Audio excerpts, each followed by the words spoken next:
Well, should the Lavasa project go ahead or should it not?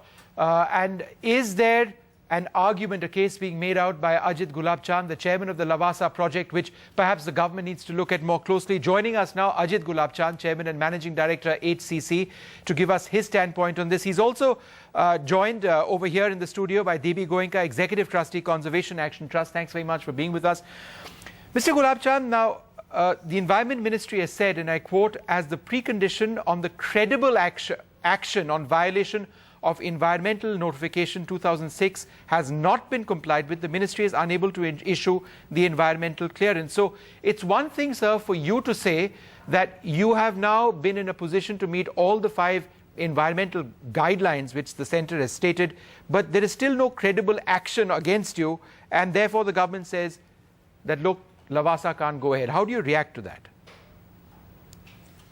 Well, first of all, as far as the credible action is concerned, is taken by the state government. Okay. Whatever Lavasa could comply by itself, it has been able to do so.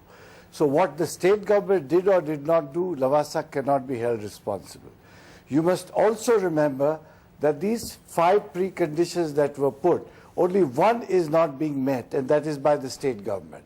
And you need to also remember one more thing, that this is the first time in the history of MOEF that preconditions have been put. We have been singled out for putting in preconditions.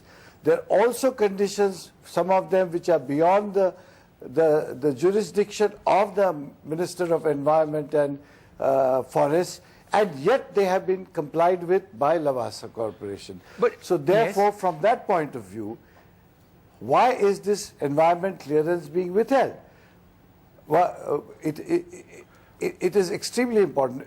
You mentioned at the start of this program yes, that there was massive environmental damage. That is absolutely untrue. The Expert Advisory Committee of the Ministry of Environment on 31st May cleared and recommended the project for clearance. Okay, hang on a moment there. The Ministry of Environment accepted that recommendation. Right, Mr. Gulabchand, let me just bring in another voice. It's important. Debi Goenka, Mr. Gulabchand making it clear that as far as he's concerned, there is no massive environmental damage. Is that the case according to environmentalists, according to what you've been told?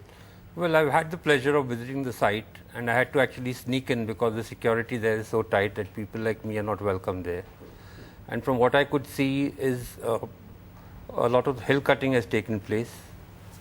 A dam has been built across an existing lake, which actually was completely unnecessary, but built on the ground that they had their own exclusive water supply scheme, which meant that so much less water is being supplied to Pune city. And also you have to understand the context in which this project actually took off the ground. To expect anybody in the Maharashtra government to have stopped this project or subjected to any kind of scrutiny when Mr. Sharad Pawar was ruling the roost, is expecting the impossible to happen.